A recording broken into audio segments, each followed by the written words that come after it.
cette situation. Bon, je suis désolé pour les sorties du Premier ministre. En septembre, il nous a parlé de dette cachée. Aujourd'hui, il nous parle de surfacturation. C'est dommage. Où est la Cour des comptes? Parce que d'abord, on se pose la question. Même il a parlé de IGE. Xam nga Ousmane Sonko, il faut que ñu ànd ak moom ñu dimbali ko. Parce que man mënuma comprendre dans un pays ñu jox la ko 2 ans, certes que il y a la réduction des comptes. Man j'étais pas d'accord sur ñu mettre en place des commissions dañu am ay cours de contrôle. Parce que c'est alourdant et en même temps da nga siy fay xaalis bu bari. te souvent li ñu lay indil foo mujjee ji après delluwaat sur ces cours pour ñu certifier pour mu mën a dem ci justice. Même def na ay erreur sax ba wax ni sur l'Assemblée nationale. Parce que moom il a été élu, c'est l'exécutif. Loi et règlement assemblée koy def comme mënu leen dicter pour ñu def yenn yi, il faut que l'Assemblée nationale soit moom mu am ak kii. Il y a beaucoup d'erreurs et d'incohérences. C'est-à-dire que un premier ministre, son rôle d'abord, parce que s'il parle, tout le monde a dit qu'il faut faire le diagnostic de ce pays. Il faut que ñu toog. Sidi yokk ko foofu micro bi mi ngi tàkk Sidi yokk ko foofu s'il te plaît waaw allez-y.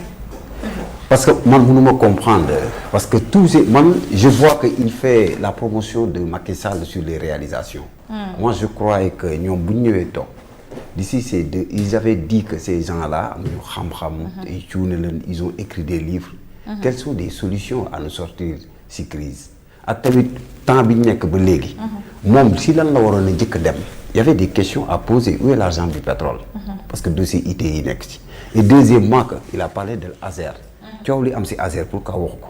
Et deuxièmement que ces gars moom le terminal port 4 où gars yi ngi commencé de discuter sur Waly Diouf Bodian. Sur les 56 milliards avec les Belges. Et il y a des Sénégalais particuliers qui sait. Il y a tant d'autres qui devaient parler. Mais à chaque fois que dañu gis ni man li ma gëmoon mooy cour de contrôle la waroon bàyyi ñu def seen liggéey. Après léegi boobaa dina mën a yomb ñu situer les responsabilités. Mais à chaque fois qu'on voit que ñii dafa mel ni amuñu vision xamuñu fu Sénégal toll xamuñu fu ñu jëm. Yow infrastructure yi ngay wax yëpp ñëpp xam nañ nit ki bu liggéeyee ba pare dina am audit. Waxoon naa leen gestion du compliqué la te ñoom ci gestion lañ nekk. Le fait que ñu jox la gestion balaa ngaa teel auditer lu yomb la. xam nga mbir mi fan la li tax Sénégal nekk en panne. Ousmane chaque fois day jaawale ñaar moom rôle am ak rôle cour des comptes lu mu war a liggéey ak yeneen yëpp da leen di jaxase. Parce que comment gis nga li indi woon l'exemple d'arrêt des travaux. Conséquences yi mu indi woon. Au contraire que à l'époque mënuñ leen bàyyi gars yi dem. Def ay contrôle. Après bu ñu xoolee ni lii c'est anormal ñu jox la justice def li yoon wax. Mais à chaque fois on voit que précipitation laay gis moo tax du ma sawar si ay génnam ay sorties parce que chaque fois dama naan bu génnee ñett chose lay def il fait de la politique. Deuxièmement dana indexé dina jiiñ nit te souvent boo démanté si ressource bi bu yàggee parce que si vous parlez des ICS xam nga bu fekkee da ngay remplacer dara day fekk nga am technologie bi. Nous sommes dans des pays du tiers yoo xam ne yu bari dañ ko manqué wax na ko sànq sur le plan humain. C'est-à-dire que la technologie surtout nag dans le domaine des pétroles surtout dans le domaine des gisements amul benn société sénégalaise actuellement boo am doole bu mën a dem exploiter wala mën a trouver des fonds pour mën a utiliser boo récupérer yooyu ba pare après kan moo koy utiliser léegi ban société sénégalaise. Te deuxièmement que ñun dañuy gis ni il nous parle de souveraineté au contraire que ñoom souveraineté boobu génn nañ ci sax c'est des occidentaux souvent dañ jox contrat yi. L'exemple de port maa ngi ko wax ay belge lañ ko muy jox kon donc dañuy gisaat beneen ay renouement yu bëree bëri seen i wax te Sénégal tollul foofu événement yi nekk mooy man li ma leen waxoon au début mooy ñaar wax na wax a wax ba réew mi bloqué wu c'est-à-dire que si dette cachée léegi ñi ngi bëgg nëbb dette cachée bëggatuñ see duggati léegi si ay surfacturation lañ jëm. Comment les gens pourront faire des surfacturations te amuñu ay rapports yu génn. Cour des comptes war nañ génn ay rapports yoo xam ne man foofu laa ñoo xaar parce que démb dama ne dafa mel ni waa Cour des comptes seen rôle lañ def parce que diagnostic parce que cette commission certes boo ko tegee baax na ci idée mais man pour man c'est pas important nga am ay kuréel yoo xam ne loolu mooy seen liggéey loolu da ngay def ay alourdissement il faut que Ousmane Sonko xam ne réew mi ñu ko jox bi ñu ko koy jox man j'étais avec eux j'étais à Yewwi j'étais membre de la conférence des leaders de Yewwi j'ai toujours dit que ñoom fi ñu basé ci réew pour mën ko gouverner c'est pas comme ça. Il n'y a pas de solution au sommet de l'État. Il y a la géostratégie et la géopolitique. Si vous ne le comprenez pas, il y a une vision.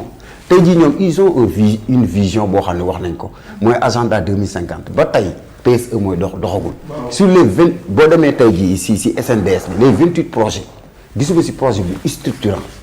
Même sur le plan sanitaire, il y a un hôpital sur les 28 projets. Actuellement, le plan de redressement. Mais pas au point de l'indice. Ce n'est pas encore passé par l'Assemblée nationale. Mais la loi est réglementée. Mais il faut que nous l'ayons l'Assemblée. Il y a beaucoup de choses qui sont réglées. Il y a beaucoup de choses qui passent dans leur gouvernance. Au lieu de régler ces questions, nous nous disons moi d'abord, actuellement, à chaque fois qu'il parle de la dette, où est le bulletin statistique de la dette?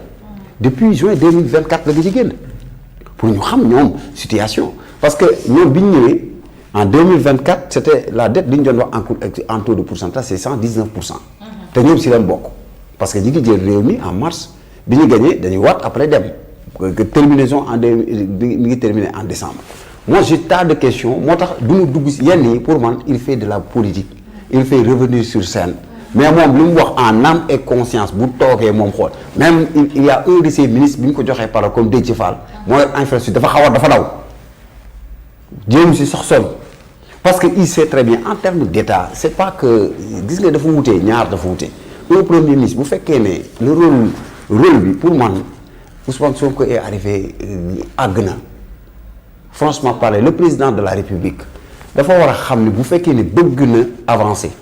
Parce que nous qui sommes décret, pour moi, Ousmane, on cherche un Premier ministre qui connaît le monde, un Premier ministre travailleur, un Premier ministre qui se concentre sur l'administration, à corriger ses gaps, à corriger l'économie, faire de telle sorte que le Sénégal dina delluwaat fi mu dem mais boo xool Sénégal lépp a nërmeelu si ay wax yooyu nag lañ sonn yow boo génnee rek da ngay jiin nii man démb dama yaakaaroon bu génnee kat daf ñuy woon beneen élan ak yeneen proposition wax ci gouvernement fi mu commencé axe mais 2 ans à chaque fois que vous nous parlez de la situation économique catastrophique que moo ko indi ay dettes cassées tey mi ngi ñëw si ay surfacturation moi je ne comprends pas.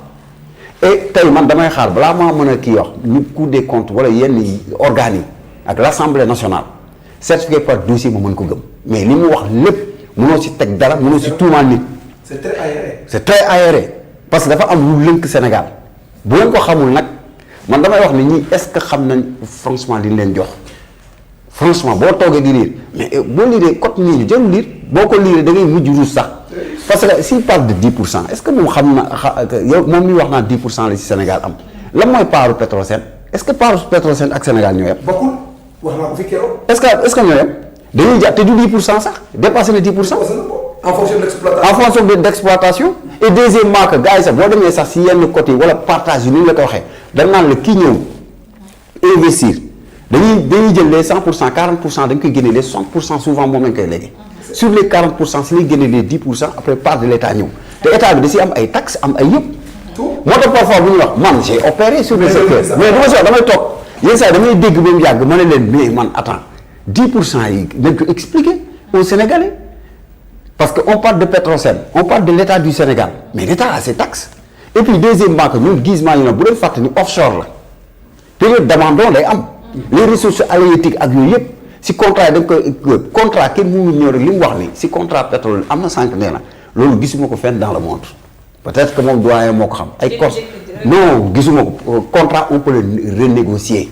Abdoulaye Wade l'a fait gis nga li mu doon wax démb dama toog diree en 2000 quand Abdoulaye Wade est venu au pouvoir dafa amoon les réseaux intelligents à l'époque je travaillais sur là-dessus ñu on avait dit à Abdoulaye Wade Abdou Diouf dafa joxe woon réseau sur 100 millions mais on a travaillé sur ça avec moi l'ancien ministre de la justice ak ñëpp kuréel ba ñëw ne Abdoulaye Wade les réseaux intelligents c'est énormément d'argent contrat yi nañ ko xoolaat mais bi ñu ko xoolaatee c'est 100 milliards au lieu de 100 millions ça a toujours été comme ça Macky Sall l'a fait yéen tey moom ngeen di def mais du wax Abdoulaye Wade dawul dégg mu wax kenn musul gis sax premier ministre génn ñëw di wax yenn nii li ñu gis ci premier ministre des axes centraux lay wax mooy d'abord préparer le gouvernement fan la jëm futur mais pas de faire l'évaluation c'est pas le rôle d'un premier ministre si li ma gis c'est pas le rôle d'un premier ministre moi je vois que ni man li ma doon gis premier ministre mooy d'abord diagnostic comme bilan lay def li ñu fi jot a def lii ak lii lañ jëm mais dafa ñëw def le rôle ñëwaat il indexe les gens il parle de surfacturation et attention aux surfacturations lan mooy surfacturation parfois bu ñu waxee ministre sax damay toog di ree man loolu c'est mais c'est du parfois da ngay toog sax yow da ngay ruus si boo jàkkaarloo ak yow des autorités yoo xam ne ñuy diriger état da ngay toog ba mu yàgg parce que le Pastef mënoo leen di gis nga politique il faut que ñett yi moo yor Sénégal il faut nga am vision bu claire il faut que nga mën a concerté wu il faut que nga mën a noppi kenn mënu la xam vision su Pastef lan la parce que bu fekkee ne amoo si courant de pensée boo mën a tënku kenn mënoo xam noo mën a traduire xam nga nooy def taf yëngal ak làmbatu tey jii projet yéen da ngeen a am benn sens boo xam ne sax man parfois damay toog di ree nee naa Déthié mi ngi wër mon ami Déthié mi ngi wër mais dina wër ba sonn parce que am na lu ñu leen fi tegal man li ma gisoon mooy yéen bu ngeen ñëwee lan laa njëkkoon a wax bu ngeen accès au pouvoir dama ne bu leen fexe ba toucher li ñu naan argent bu leen fexe ba toucher ko première fois mooy lan mooy am na yu ñu fi bàyyi auditer leen loolu bàyyi cour de contrôle yi dem yéen en attendant ngeen xool nag ngeen di évaluer la situation pour préparer 2 ans yi di ñëw parce que bu ñu leen fi teg benn programme mais par précipitation da ngeen di ñëw ne da ngeen di changer PSE tuddee ko agenda dem ba ca biir dugagul assemblée parce que tey jii ñu ngi si PSE lañ nekk parce que tous ces projets yi ngay dégg ay autoroute de l'eau yi ngay dégg yëpp ñu ngi si PSE man gisuma ñëw tey ba 28 yi ma gis daal ay projets yoo xam ne c'est pas structurant te man toog naa ne leen tant que jëluñu programme boobu yóbbu ko assemblée ba mu leer suñu bët boobaa laay mën a teg baaraam mais lii bootu dinañ fi toog 5 ans toujours duñ ko fi teg. Merci beaucoup Djibril Diop si éclaircissement